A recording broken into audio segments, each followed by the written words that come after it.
Olá pessoal, hoje no episódio 6 da nossa fábula do Estado da Ilha, após aprender os conceitos sobre como a inflação afeta de formas diferentes a população, o habitante da ilha, ao mesmo tempo que estava satisfeito em entender estes mecanismos, estava também curioso para saber se haveria uma solução para sair do ciclo vicioso que a economia da ilha havia se enfiado.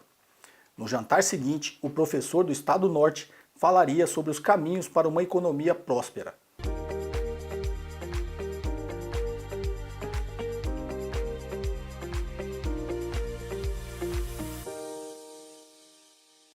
Bem pessoal, novamente, se você chegou agora a esta série de vídeos, recomendo que assista os episódios anteriores para entender como a economia funciona, através destes exemplos ensinados pela nossa fábula do Estado da Ilha. Eles aparecem no card aqui acima. Tomado pela ansiedade por novos conhecimentos, o anfitrião mal deixou o professor se sentar para o jantar, e sem mais delongas foi logo abordando o seu hóspede com mais perguntas. Professor, entendi bem as razões dos problemas econômicos que estamos passando aqui na ilha. Os gastos descontrolados do nosso governo fez com que ele se endividasse mais e pagasse mais juros, o que o leva a utilizar grande parte dos recursos da ilha, que poderiam estar indo para a produção. A emissão de mais dívida pública e de dinheiro gera inflação, e de como a inflação afeta os mais pobres da ilha. Mas qual seria a solução se é que ela existe? O professor então relembrou seu anfitrião que a inflação acontece quando há mais dinheiro na ilha do que produtos para serem consumidos. Simples, relembrou ele, se existem apenas 10 pedras como dinheiro e apenas 10 bananas como produto, seu preço de equilíbrio será de uma pedra cada banana. Se for criada mais 10 pedras e a produção de bananas não aumentar, agora serão 20 pedras para as mesmas 10 bananas. Logo, o preço de equilíbrio irá para 2 pedras cada banana. Para os preços diminuírem, você precisa não só controlar a quantidade de dinheiro na economia, mas aumentar a produção. Esse é um caminho saudável para um crescimento econômico sustentável. Diante desta constatação, o habitante da ilha indagou o professor como isso seria possível, já que os habitantes produziam todos no máximo de suas capacidades humanas. O professor respondeu: a ilha de vocês é muito jovem como civilização. A produção, pelo que pude notar, vem apenas do trabalho dos habitantes. Assim, a produção total da ilha depende apenas de um fator de produção: o trabalho. Existe uma forma de produzir mais: criar ferramentas que permitam produzir mais com a mesma mão de obra. Como assim ferramentas? Perguntou o habitante. Criar artesanatos capazes de ajudar a produzir mais, respondeu o professor. Por exemplo, lá no estado do norte, os colhedores de cocos criaram uma ferramenta que nós chamamos de escada. Assim, o colhedor que antes conseguia catar apenas 10 cocos por dia, agora consegue catar 20, pois antes ele escalava os coqueiros com as mãos e com os pés. Agora, com a escada, ele consegue chegar ao topo dos coqueiros muito mais rápido e com menos esforço. Como é essa ferramenta? Indagou o habitante. O professor então desenhou no chão o seu formato. O habitante perguntou então quanto tempo levaria para fazer este artefato. Com habilidade uns 3 dias, respondeu o professor. O anfitrião então, coçando a cabeça, falou ao professor: 3 dias é muito. Se o colhedor de cocos passar 3 dias fazendo esta escada, ele terá 3 dias a menos de renda, já que não colherá os cocos nesses dias. Ninguém pode se dar ao luxo de perder 3 dias de renda. Sim, concordou o professor, é um risco, mas quem assumir este risco pode ser recompensado com uma renda melhor no futuro. Os habitantes com perfis mais empreendedores com certeza poderão assumir este risco. Este foi um dos ensinamentos importantes da noite. Quem toma riscos em uma economia tem possibilidades de colher melhores retornos.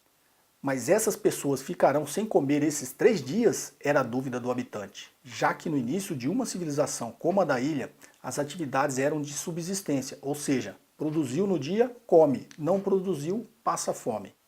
O professor então relembrou para o habitante o que ele havia falado na noite anterior sobre poupança.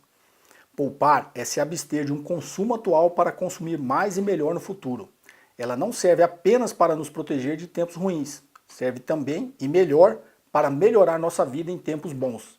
E explicou: se eles formarem uma poupança, poderão utilizá-la em determinado momento para fabricar as escadas. Os cocos poupados servirão para sustentar o colhedor nos 3 dias necessários para fabricar a escada. Com o aumento da produção propiciada pela escada, ele terá um retorno bem maior do que antes. Assim, a poupança terá valido a pena. Agora são 2 fatores de produção, capital e trabalho. A escada é o capital.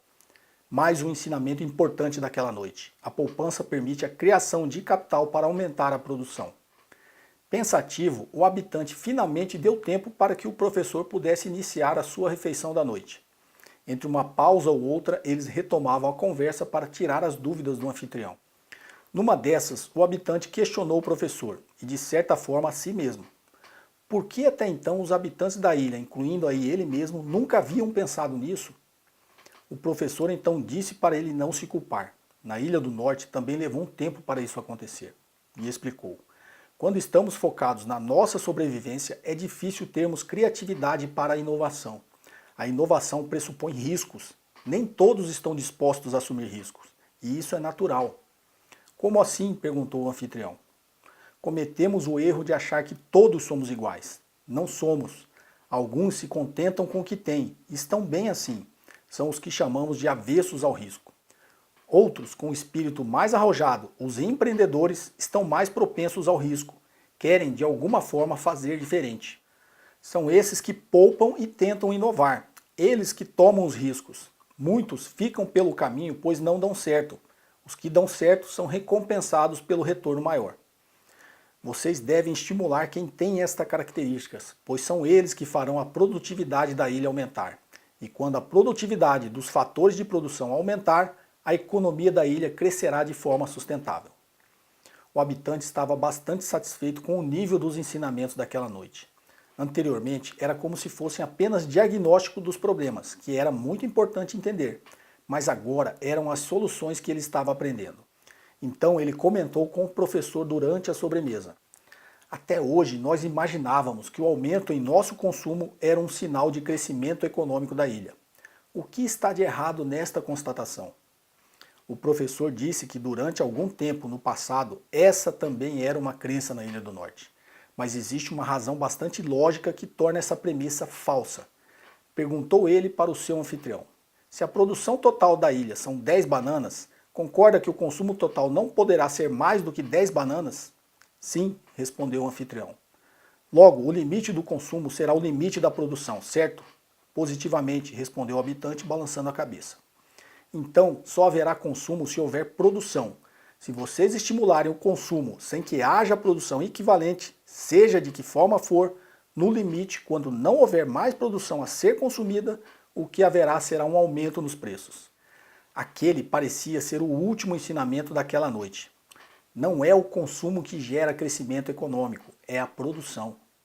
O professor aproveitou que o habitante estava reflexivo e se levantou pedindo licença para ir se deitar. Já de pé, antes de se retirar, fez questão de resumir para o seu anfitrião os principais ensinamentos da noite. A poupança permite a criação de capital para a expansão da produção. A economia cresce quando aumenta a produtividade do capital e do trabalho. O capital é criado por aqueles que tomam riscos. E é a produção e não o consumo que agrega valor na economia. O anfitrião agradeceu por mais aquela noite de conhecimentos. Antes de ir se deitar, fez questão de anotar tudo o que aprendeu durante o jantar. Gostou do conteúdo de hoje? Se gostou, clique no like e compartilhe com os seus amigos. Não deixe de fazer os seus comentários. Tenho lido todos e agradeço por aqui cada um deles. Inscreva-se no meu canal e ative as notificações para receber novos conteúdos em primeira mão. Um forte abraço e até o próximo vídeo.